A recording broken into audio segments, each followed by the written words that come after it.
Francine Castro. Dahil gustong-gusto na daw nilang matuloy ang impeachment ni VP Sara Duterte, mga kababayan Dahil tapos na nilang mapakulong si Digong, ngayon si Sara naman ang kanilang pinipunteriya, mga kababayan. Kaya nanggagalaiti na daw sa galit at atat na itong mga realistang mga napaglumutan na, mga kababayan. Panoorin niyo po ha. Nanggagalaiti. Lahat na po ng mga matatanda na mga pinaglumaan at pinaglumutan na. Pinaglumaan at pinaglumutan na sa kalsada, mga kababayan. Rally is life, di ba? Ng mga urban operatives ng CPP, NPA, NDF, nakisawsaw na. Para lang itulak na magsimula na ang trial. Si Lisa Masa, si Amy De Jesus, si Brosas, Arlene Brosas. mga kulubot na, pinagkulubutan na sila sa pagkalumot, sa bulok na ideolohiyang Pinagkulubutan na sa lumot. nagtatanggol sa komunistang teroristang CPP, NPA, NDF, ang panawagan nila, on Sara Duterte, Bill Sara Duterte. Oh, hindi na nahiya tong mga animal, mga kababayan, Wala nang ambag sa lipunan, mga kababayan, nang gugulo pa. Pareho, si Renato Babaries, Renato Babalu. Tapos ng iskandalo na na-involve siya sa kasong sexual opportunism. Wow! Na-involve pala si Babalu, mga kababayan, sa kasong iyan. At ang iba pang iskandalo dyan sa bagong alyansang Makabayan Group nila, nagrarally-rally na. At alam natin may pundo ito. Basta may pundo, may diskarte. Basta tungkol kay Duterte, mga kababayan, mabilis pa sa alas 5 itong mga makakaliwang grupo. Andun sa Senado, mga kababayan, nangalampag. Pag-akyat pa sa gate, ha? Pag may diskarte, may propaganda, may recruitment. Kaya negosyo na. CPP, NPA, NDF operative Tapos, yung ilan sa kanila, mga kababayan, nagtatakip ng mukha. Halata masyado na nahila lang para sumama dyan. operatives are siding with the Marcoses. Marcos yan di ba?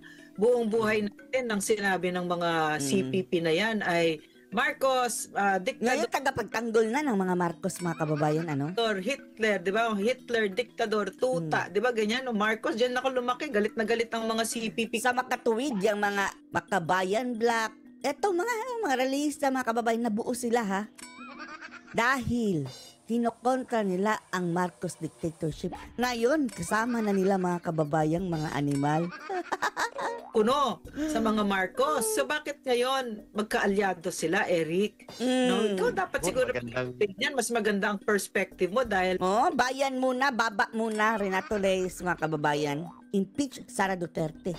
Dahil ubos sila, mga kababayan, pagka nakaupo na si VP Sara Duterte dyan sa pwesto.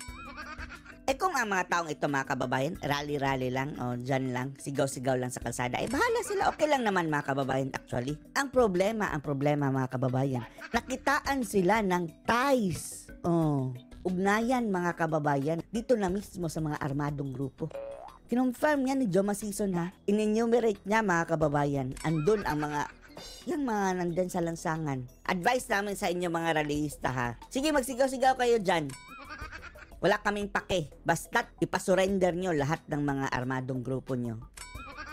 Hindi man sa inyo, hindi yung mga friendship nyo, yung mga kakilala nyo, o hindi ba kaya yung mga dati nyong miyembro, dahil hindi sila umaaming, mga kababayan Pero marami sa mga NPA, mga kababayan, na nasa bundok. Saan nagsimula? Diyan sa mga grupo nila. Na-recruit dyan sa grupo nila, mga kababayan. So, hindi mo talaga maiiwasan na mag-isip ka, ano ba talaga ang ugnayan nitong mga grupong ito sa mga rebeldeng grupo? Common science na lang, mga kababayan. naging CPP ka at saka para mas uminit ang ulo nila sa'yo. Tama ka, Ma'am Lorraine, no? Hindi po katanggap-tanggap para sa mga dumaan sa loob ng CPP, NPA, NDF na ganito. Nagtakip ng mukha, mga kababayan, ayaw magpakita dahil pumunta lang ako dito para hawak ng poster Ano po, pabulok ayan makyat talaga sa gate. Sige.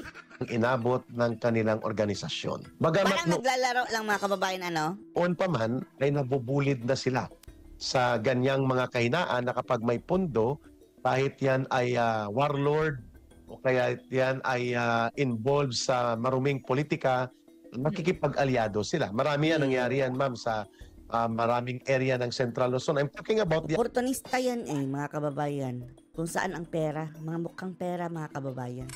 In short. Aquino, mga ngamkam ng lupa sa Hacienda Luisita, kaibigan nila sa matagal panahon ni Joe Masison. Nagbigay pa nga ng mga armas yan dati, si dating Senador Ninoy Aquino. Testimonya ni ka Eric mga kababayan ha, dahil mayroon siyang first-hand information. Sinalaysayan ni Peter Motok, no? Pero ito mas malala, ang tinatawag nilang monumental figure of state fascism ng Anak pagiging ng diktador at diktador. pagiging malupit. Kakampi na nila mga kababayan. Pamilya nila, ngayon ay kanilang kinakandili. All about funds. Pundo ito, ma'am, sapagkat ang CPP, NPA, NDF ay nahulog na ngayon sa isang malaking kriminal na sindikato na nagninegosyo. Highest bidder. Extortionist mga kababayan. Ano kayang deal nila ni Tambalostos ano? Bakit kumampi-kampi na kay Tambalostos ang mga animal na yan mga kababayan? Tactical alliance nga ba? So the highest bidder right now is the Martin Romualdez Marcos faction. Pangalawa, they need Martin Romualdez and Marcos para sila ay makabawi, makabangon sapagkat sakali Samantala lang yan mga kababayan. Kapag lalakas na sila ulit, tutuklawin na